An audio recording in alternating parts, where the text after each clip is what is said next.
अस्सलामुअलैकुम, कैसे हैं आप सब लोग। आज कुछ इम्पोर्टेंट टॉपिक था जो कि ज़ाहिर ड्रामा रिव्यू से रिलेटेड ही था, लेकिन कुछ ऐसे टॉपिक्स हैं जैसे कि लैक ऑफ कॉमन सेंस और हद से ज़्यादा बेइज्जती और हद से ज़्यादा ओवर एक्सप्लेनिंग और बहुत सारी चीज़ें ऐसी हैं जिसके बारे में मुझे बात करनी है। तो ऐसा करते हैं कि इसको एक वे में लेके चलते हैं, छोटे से स्टार्ट करते हैं, फिर स्लोली स्लोली बड़े टॉपिक पर जाएंगे, ठीक है। सबसे पहले बात करते हैं मोहरा ड्रामे की, ठीक है। मैं उसकी डायरेक्शन के बारे में बात नहीं करूँगी, मैं कई बार कर चुकी हूँ, मैं थक चुकी हूँ बोल बोल के। मुझे पता है कि it's all recorded and edited already, तो उसका कोई फ़ायदा नहीं है। लेकिन कुछ चीज़ें ऐसी हैं जिनको पॉइंट आउट किया जाए तो शायद फ्यूचर प्रोजेक्ट्स में कुछ तब्दीली लाएं हर्बल जियो वाले। तो सबसे पहले बात करते हैं जो एक चेस की प्लेयर का जो माइंड है वो कैसा चलता है। वैसे तो वो बंदी बहुत स्मार्ट है और हर किसी को आउट स्मार्ट करती रहती है वो, लेकिन उसकी कॉमन सेंस उसके अंदर ज़रा सी भी नहीं है, ठीक है। आप एक प्लान के तहत अपने दुश्मन के घर में उस बंदे के साथ रह रही हैं। I am not even sure if you like him, लेकिन आपका जहाँ पे आपकी कॉमन सेंस है ना, वो घास चढ़ने चली जाती है। जहाँ पर आपकी सास आपको धमकियाँ दे रही होती है वहाँ पर आप रिकॉर्डिंग नहीं कर सकती। जहाँ आप अपने देवर की बातें सुनती हैं वहाँ पर आप उसको रिकॉर्ड नहीं कर सकती। जहाँ पर वो वाज़े ये सारी बातें कर रहा था कि अरीशा को सब कुछ बता रहा था कि हफीज़ साहब को किस तरह से उसने गायब करवाया है और सब क्या किया है, ठीक है। जब एक बंदी इतनी शातिर है और इतना अच्छा उसका दिमाग चलता है तो वो इतनी स्टूपिड हरकत कैसे कर सकती है। उसको चाहिए था सबसे पहले वो फ़ोन निकालती, वो सब कुछ रिकॉर्ड करती, लेकिन नहीं, उसने ये नहीं किया।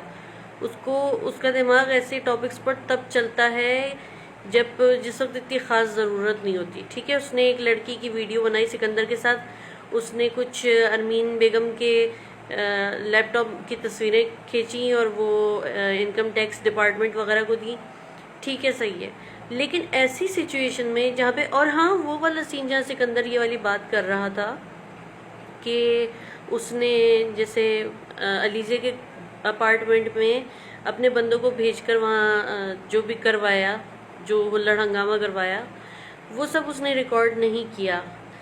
उसके पास फ़ोन था, ठीक है।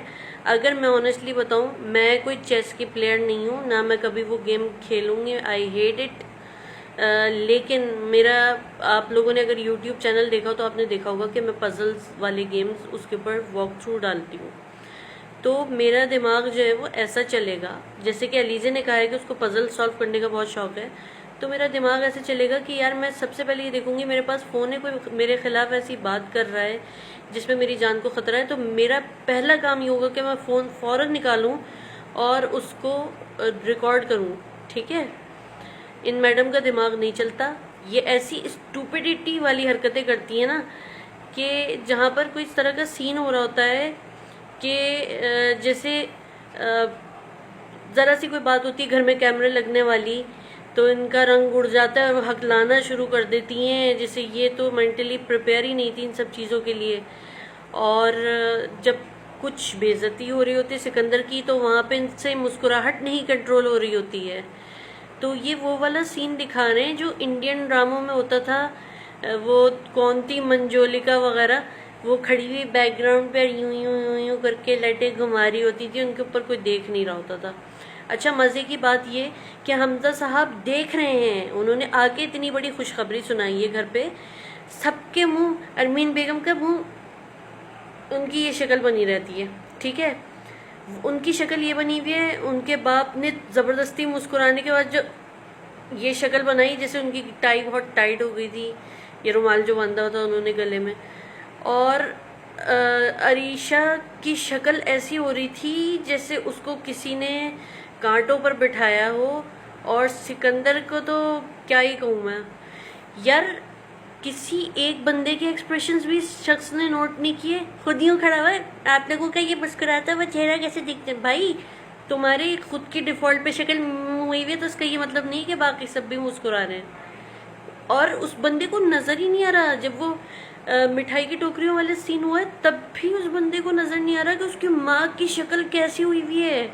वह तुम कितनी लकी हो ना, अरे काहे की लकी, तुम्हें शक्ल नहीं नज़र आ रही, तुम्हारे अंदर कॉमन सेंस नहीं है, तुम अंधे हो क्या हो भाई, आंखें खोल के देखो तो सही।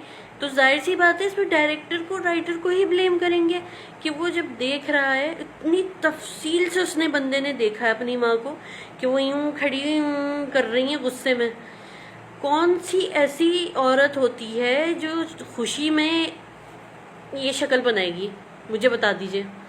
सब साफ पता चल रहा है कि उसको नागवार गुजर रही है ये बात, लेकिन नहीं, वो बंदा खुश है कि नहीं मेरी तो बीवी को इतनी अच्छी सास मिली है।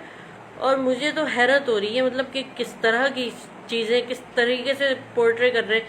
ठीक है, अगर शॉर्टकट्स लेते ना, इतने लंबे लंबे सीन नहीं दिखाते कि इसकी शक्ल भी दिखाएंगे उसकी शक्ल भी दिखाएंगे, तो हजम हो जाता कि हाँ जल्दी जल्दी सीन हो गया, किसी ने देखा नहीं।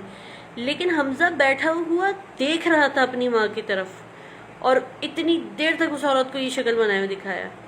उसको समझ में नहीं आ रही है ये बात, उसके अंदर ये चीज़ नहीं उसके दिमाग में आ रही है कि जिस वक्त लड़ाई हुई है, जिस वक्त अलीज़े बेहोश हुई, तो उसके दिमाग में ये चीज़ नहीं आ रही कि यार मेरी माँ ने अभी अभी मुझसे ये कहा था कि तुम भी तो ये चाहते हो ना कि इसको छोड़ दो। और उसने ये बात भी की अपनी सहेलियों से, कितना झगड़ा हो गया कि उनमें तलाक होने वाली है। लेकिन वो जब 2 मिनट के लिए गीली गीली आंखें लेके खड़ी होगी, मैं नहीं चाहती तुम्हारा जो घर है वो मेरी वजह से बर्बाद हो, तो वो बंदा उसको मतलब ऐसा लग रहा है उसकी अकल जो है ना वो घास चढ़ने गई हुई है, उसको किसी किस्म की कॉमन सेंस नहीं है। तो ये ठीक है, मैंने देखी हैं ऐसी औरतें भी देखी हैं, अरीशा जैसी, जो दूसरों की खुशी पर जल रही होती हैं इस बुरी तरह से। मैंने इस तरह से रोते हुए भी देखा है औरतों को, और इस तरह से ऐसे भी देखा है कि वो बाकायदा हॉस्पिटल पहुंच गई सदमे में, यह हालत भी देखी है मैंने। लेकिन आप उसको जो एक नेचुरल जो चीज़ होती है ना, जो रियलिज्म होता है ड्रामे का, वो ख़त्म नहीं करें उसको। ये जो फजूलियत आप लोग घुसेड़ रहे हैं उसमें, सीन्स ड्रैग करना, जो एक्सप्रेशंस दिखा रहे हैं तो दिखाए चले जा रहे हैं। कम से कम अगर इनको दिखाना ही है, ड्रैग करना ही है, तो किसी को तो किसी वक्त दिखाओ कि यार वो नोट कर रहा है। ऊपर से वो मैडम, क्या नाम है उनका, मुझे नाम नहीं याद आ रहा, आई थिंक उसका नाम निम्रा है, वो जो बहन बनी है, तो हमजा की जो बहन बनी है, वो मैडम आई है लॉन में बात करती हुई, ठीक है, और वो फरमा रही हैं उससे दायन से कि मुझे पता ही नहीं चला वो कब आ गई। भाई तुम भूत बंगले में रह रही हो जो वहाँ पे किसी को नहीं आना चाहिए था।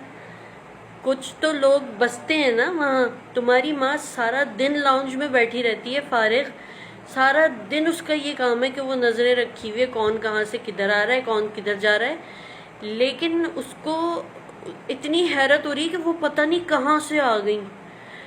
सही है भाई आपका नन्नापन। और दूसरे नंबर पे एक और चीज़ मुझे बहुत खल रही थी कि जो मेड है वो गई हफ्ते भर के लिए, वापस आ गई। वो क्या हमजा को चाहिए नहीं था कि उससे बात करके कंफर्म करता, किसी ना किसी बहाने से उसको बात को कवर करता?